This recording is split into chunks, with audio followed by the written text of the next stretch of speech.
What's going on, everybody? Zack Rosenblatt here, NJ.com, here with Mike Kaye. This is an emergency podcast. There's some big news that happened today, and we're going to devote like a long time to this right now. The Eagles signed T.Y. McGill off waivers from the Los Angeles Chargers. Thank goodness. Defensive tackle, if you weren't aware. Now this is a big deal. As much as we joke about this, the Eagles only DJ noise, right? But like the Eagles only had 3 healthy defensive tackles yesterday. Like that, right. That's insane. Right, they were, enough. We don't need to talk about T.Y. McGill anymore. You're always ruining my fun. Jay Ajayi apparently tore his ACL. We'll go through this weird situation in a second, but Jay Ajayi tore his ACL. He's reportedly out for the season. Multiple national reports saying it. This just comes out of left field as it could. Like, Jay Ajayi played the other day. He's had an injured back the last couple weeks. By all indications, he was fine in that regard. He didn't have a great game. After the game, he complains about how the fact that the running backs weren't getting the ball enough. Doug Peterson on Monday addresses that and pretty much pushes back on that idea. And then Monday night, right now, Jay Ajayi is out for the year with a torn ACL. There was no indication that he hurt his knee during the game, right? No, I mean, I had to wake you up you were napping. I had to call you and wake you up. Yeah, I was napping. That's for sure. We were apparently napping on the fact that Jay Ajayi suffered a major knee injury, despite having aspirations to get more care. What? That's the thing. When I talked to him after the game, he was talking about how he wanted the ball more. There was no indication that sometimes you don't know with those things. Maybe he heard it during the game and he wasn't sure how serious it was, or apparently he played through it. According to Ian Rappaport, he heard it while doing pass protection. I think he said it's on his left knee, which is significant because he hurt his right knee in college, and that was kind of the knock on him. Mm-hmm. Let's just jump right into what this means for the Eagles. We'll jump into who they replace him with a little later, but this is big. How big do you think it is? I guess because Right now, all they have that's fully healthy, that you can say with complete confidence is a fully healthy running back, is Wendell Smallwood and Josh Adams. Corey Clement was active the other day, but he didn't play, and there's a reason why he didn't play. It's because he probably wasn't ready to play yet. And Darren Sproles hasn't played since week 1, and you and I have debated whether or not he even plays this season. What's your temperature right now? Because for me, he hasn't looked like himself. I think that's pretty clear. He hasn't looked like himself. He was really good for them last year when they traded for him. He averaged almost 6 yards a carry, which is pretty ridiculous. He was a part of a committee. I don't know. It just seems like this is piling on with all the other things going on with them. However weird this injury happened or whatever, you've been more concerned about the running back position already with Jay Ajayi in it than I've been, and I'm pretty concerned right now. Corey Clement can't seem to stay healthy, and I'm not sure. None of these guys, I think you have full confidence that they can be the number one bell cow. Wendell Smallwood looked good, but I wasn't sure he was going to make the team before the season. Yeah, it's a crazy turn of events. I like Wendell Smallwood a lot more than most folks. But as your number one guy? No, not as my number one guy. I think what's interesting now is you're at a point in Week 5 where teams know if they're dirt or if they're good. And the teams that are dirt know that they want to add future assets for the future. Future assets for the future. Is that redundant, sir? I wish we had that NBC rainbow thing. Future assets for the future. But they want future compensation, and I think when you look at the Falcons who are struggling, you look at the Cardinals who are struggling, the Lions, the Bills. Oh.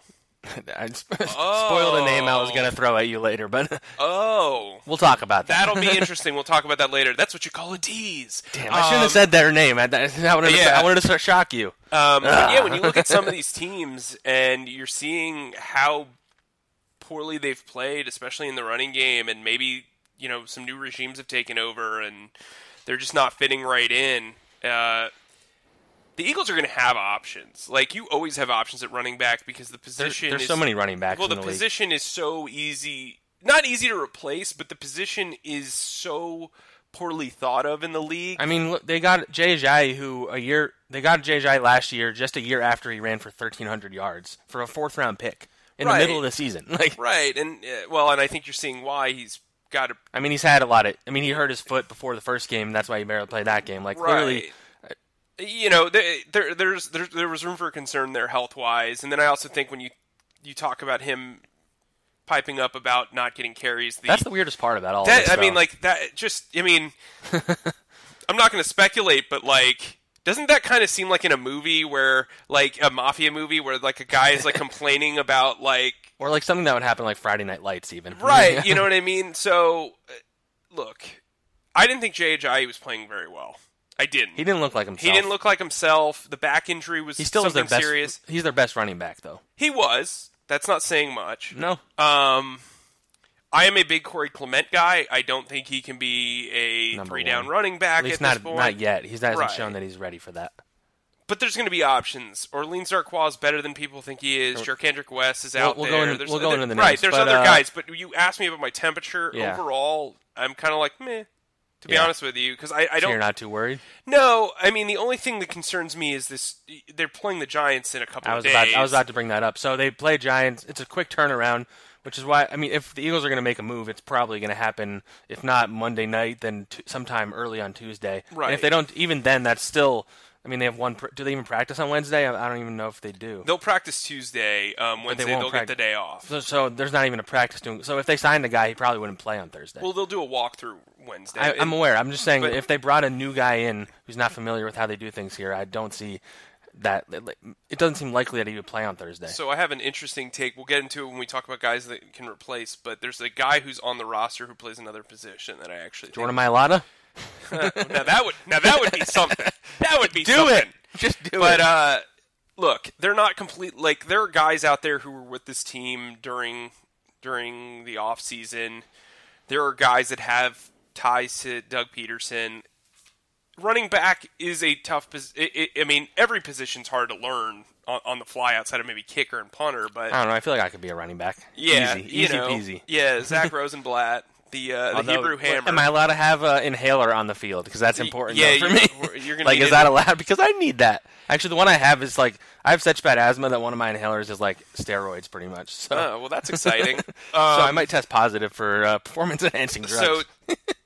So, T.Y. McGill excitement aside, the Eagles will have some work to do this week before this Thursday night. So how do you think it breaks out on Thursdays? I mean, I'm guessing it'll probably be pretty much what we've seen. It'll be Corey Clement starting, Wendell Smallwood. I think Smallwood will start, honestly. Well, yeah, maybe. But, like, I think they'll share the carries. I mean, it doesn't really matter as the first carry. I like Josh Adams. He'll play. They're relying on a lot of, like, late-round undrafted rookies in key roles with all these injuries. And you don't want to punt, as it were. Yeah. Now, maybe they come out swinging. They obviously like Josh Adams. It's poorly thought of that as that play was, where they ran outside with him. They clearly like him and think he has talent. Maybe he's the one that starts. That'd be cool. I mean, he has a similar style. style. He's pretty talented, but you saw it was around this time last year when Corey Clement started becoming a real part of the rotation. Like, I mean, if Adams is ever going to prove himself, this is going to be the week.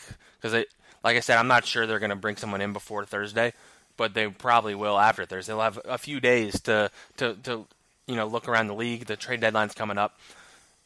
With that, we're gonna play a little rapid fire. I'm gonna throw a name at you. Some of these are random and have no chance, but just for fun. I think this is something people want to hear. They want to see who the options are out there, who's realistic, who's not. We'll break this down. We'll start with the obvious one, Le'Veon Bell. What do you think? If they're able to get him for a third-round pick and maybe like somebody like Chance Warmack or... People are dying to get Warmack. Or, Sheldon Gibson or like somebody like that. Like a throw-in young guy. Yeah, throw-in young guy or a guy who can play. Yeah, I think it makes sense now. I didn't think it made sense when Ajayi was willing to play through the injury. Now I think it makes a lot more sense. So they still would have to clear. I'm sure Kaye can do some salary cap wizardry where he restructures some guys' contracts or something. But you would think that, I mean, they at least would have to get rid of like someone like Chance Warmack and guys to clear out some of that space because they don't have. I think they have like $4 million in cap right now. He's fully guaranteed now. That $2 million. Oh, that's a good point. So he would have to be part of a trade or something. So in theory, what you would do is probably have to have Alshon convert some of his salary. You'd probably have to have Zach Ertz convert some of his salary. I'd assume you'd probably have to have Jason Peters do the same. It's not going to be easy, but they can do it. The salary, there's a joke. There's ways around it. There's a joke that the salary cap doesn't exist. There's a joke that the salary cap is a joke? Yeah, pretty much. And I think this is the reason why. Like, if they make this trade, the salary cap probably doesn't exist. And the funny thing is, like, people were especially getting antsy for Howie Roseman to make a splash. Like, if he was going to ever trade for Le'Veon Bell, obviously now is the time. I mean, but also then you have the Steelers being like, all right, well, we know you want him even more. They've lost a lot of leverage. They leverage it it there. All right. This is the one, I think. Matt Jones. I mean, superstar in the preseason. If you were going to sign a guy on a short week, you need somebody who knows the offense. They could sign a guy who doesn't know the offense. Just don't throw it. He dropped like 5 balls in the preseason. Just don't throw to him. I don't know what happened to him because he looked pretty good his rookie year with the Redskins and maybe injuries just or something. Just don't throw to him. He seems like a nice guy. I don't want to be too mean about it, but all right. A name that's actually been thrown out there.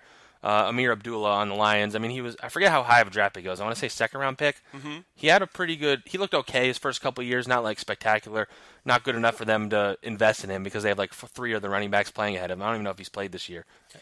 He played. He made his debut actually on Sunday. Didn't get a carry. He's a guy that's a guy they could get for pretty cheap. Yeah, I mean, he's dealing with the fallout of having a new regime, and I think he's a guy that, if you're paying attention, he could be a really good part of a committee, a 1-year rental. He's going to hit free agency. It seems like they're only holding on to him to trade him. Yeah, I mean, he's a guy that if you take a flyer on him, if he works out, then maybe you have a guy you can bring back next year. If not, then you just let him go. Like I think there's low risk with him. Right. You know, some people have brought up his teammate Theo Riddick. I don't think he makes a lot of sense. He's not. Wasn't he like on the Eagles practice squad or something way back in the day? Nope, he's a lifer with the Lions. Did I make that up? But that's okay. Well, the other Lions back. He's more of a gadget player. What about LeGarrette Blount? I mean, they've actually the Lions have given him the ball quite a bit, and they've been winning more recently. He's their goal line guy, but they also have Kerryon Johnson, who is clearly their best running back. He should be getting more carries than he does. Patricia has Bill Belichick disease where he won't commit to one running back, but Kerryon Johnson is legit, I think. And so I wonder if the Lions decided they want to fully commit to him. They have Theo Riddick, they have Amir Abdullah, they can trade LeGarrette Blount and be okay. And the Eagles know what they're getting in him, and they love him here. Listen, if you're the Lions and the Eagles offer you a 6th-round pick, how are you saying no to that? You know what I mean? LeGarrette's a 1-year rental for them, kind of like he was last year with the Eagles. They're not in a position where they're going to go deep in the playoffs, it seems like. So maybe you do make that move. All right. Let's go to the one that I shocked you with earlier, LeSean McCoy. Former Eagle. You see how... Do it. No, for real. They're wasting him in Buffalo, and my push against that has nothing to do with him as a football player. I think there's a lot of evidence that he's not a good person, and I don't know if you want him in your locker. There's been evidence of our other guys that haven't had really. Yeah, but he pretty recently is being accused of beating up his girlfriend and paying people to beat up his girl. Whatever the accusations are. No, I agree with that.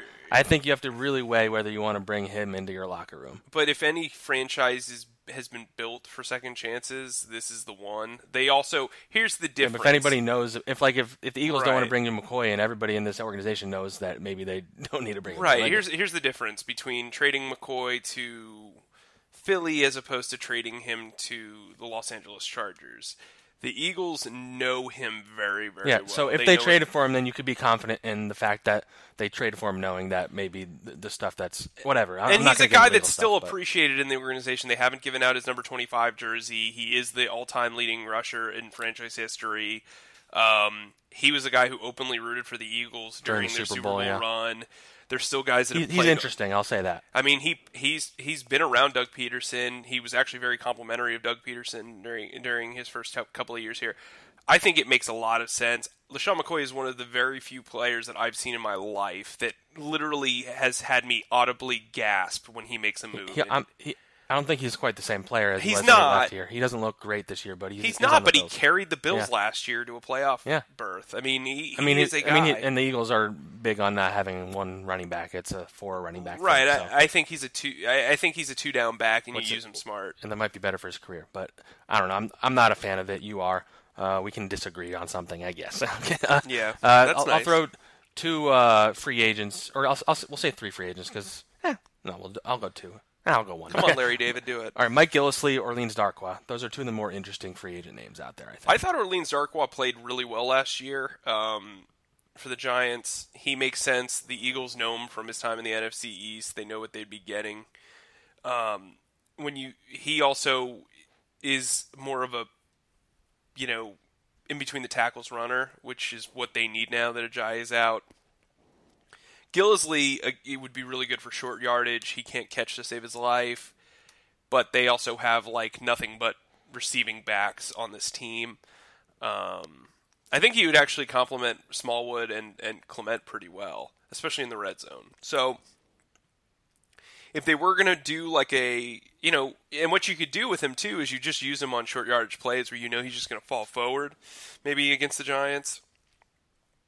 This is going to be a Smallwood game no matter what, whether they trade for somebody, whether they sign. If he's on your free agency waiver wire in fantasy football, you should sign him. And honestly, he's earned it, in my opinion. Yeah. He's earned that confidence. But let's not get too sidetracked. What else you got for me? What else we got? A name that I saw someone suggested that is kind of intriguing to me. Lamar Miller on the Texans. He's been banged up. He has been banged up, which is why you could probably get him for not much. But do you want to trade for another banged up running back would be the thing.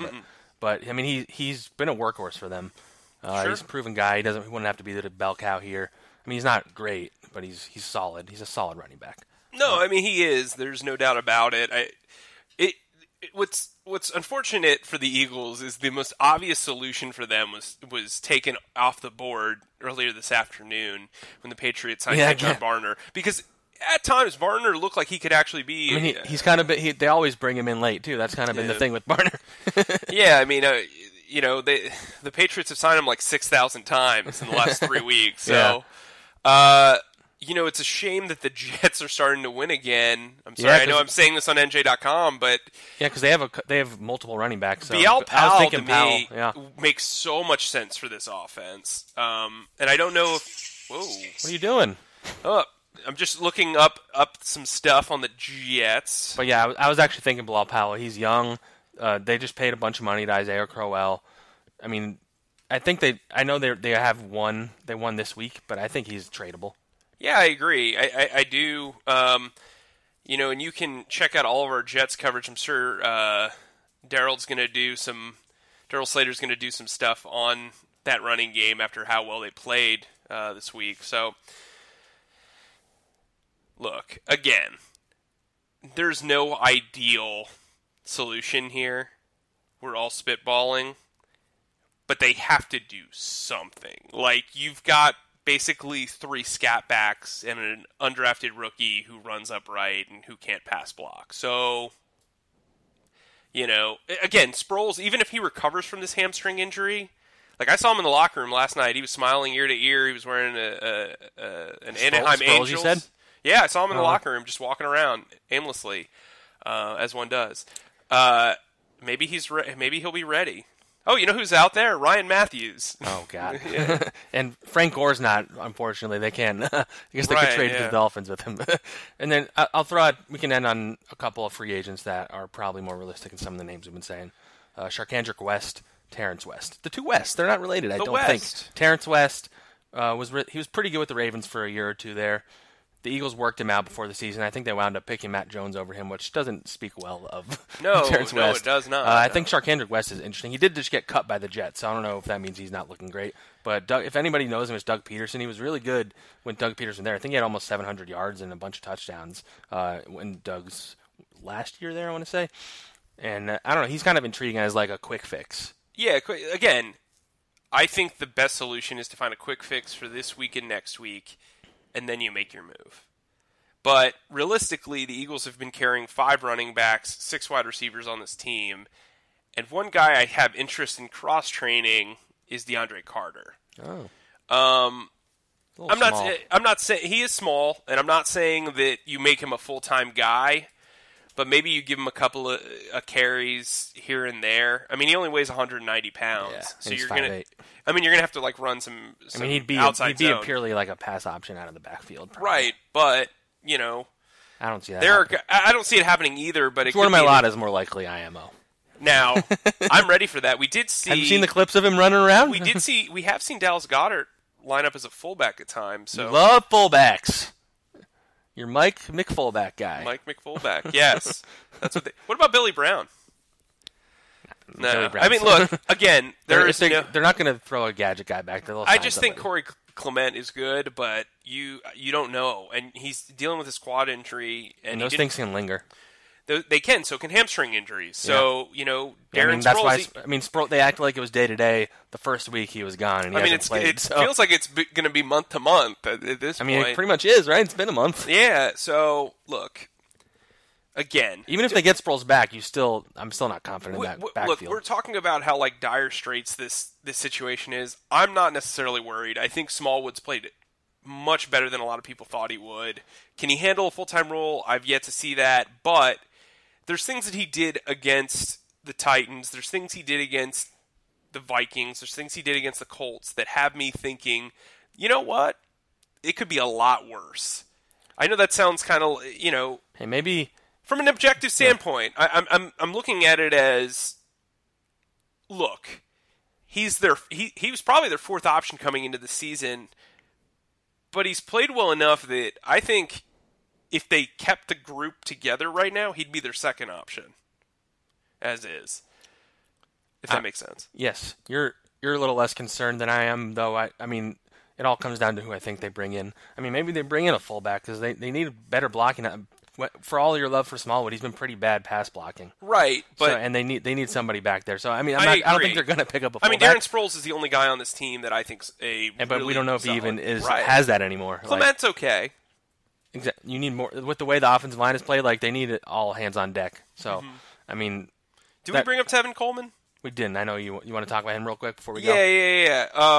I think he makes more sense as a free agent this offseason. But probably. I mean, not a great pass blocker, but he's a guy that can catch out of the backfield. He's a pretty good runner. The Falcons have a rookie they really like in Ito Smith, and they have Devontae Freeman. Right. They're 1-4 right now. True. So if you can make that deal, do it. I mean, if he could be your running back of the future. Right.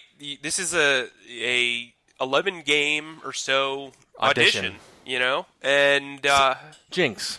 Oh well, I owe you a Yingling. Don't tell my wife. But anyway,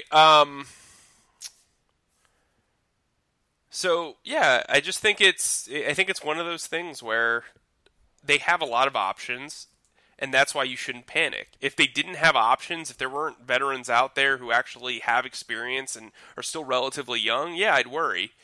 But via trade, via free agency, the Eagles can come out of this okay. And that Nnamdi silence is becoming deafening right now. Well, now it's not silence, man. Now it's like full on. You can hear Kaye calling GMs around the league. Yeah, right Howie. You can hear Howie from New Jersey. Man, all right. We'll go out on that note as my dog begs me to stop recording this podcast. That'll do it. Yeah, we didn't plan on having like a midweek podcast, but we wound up having it's technically a midweek one because of when this game is. But yeah, so thanks for listening, guys. Make sure you subscribe to the podcast. We're on Spreaker, Apple Podcasts, iHeartRadio, Google Play. What am I forgetting? Spotify and SoundCloud. We're everywhere. We're everywhere. You get your podcast, download it, write us a review. Thanks for listening. We'll talk to you guys before the game on Thursday. Wait, we've got some breaking news. As we're talking, Fletcher Cox is creating $6.5 million in salary cap space by reworking his... They're trading for Le'Veon Bell, aren't they? Yeah, well, they're doing something. Jiminy Crickets. Well, tune in to our next emergency podcast in a couple of hours. 10 minutes. Oh, here you go. Actually, here's the full report from Adam Schefter. Eagles restructured contract of Pro Bowl defensive tackle Fletcher Cox on Friday. So it was on Friday. So that's important. So before the injury, yeah. Creating $6.5 million more of cap space this season and $11.7 million more for next season. Source tells Chris Mortensen and Adam Schefter. But Eagles have not pursued a trade for Le'Veon Bell and have no plans to, per sources. Wow, way to hand somebody some ice cream and then pull it all away. I mean, we didn't commit to them trading for him anyway, but I think that's a good place to end on. It's good we got that in right before the end. Look at us, timing. It's everything. All right, thanks for listening, guys.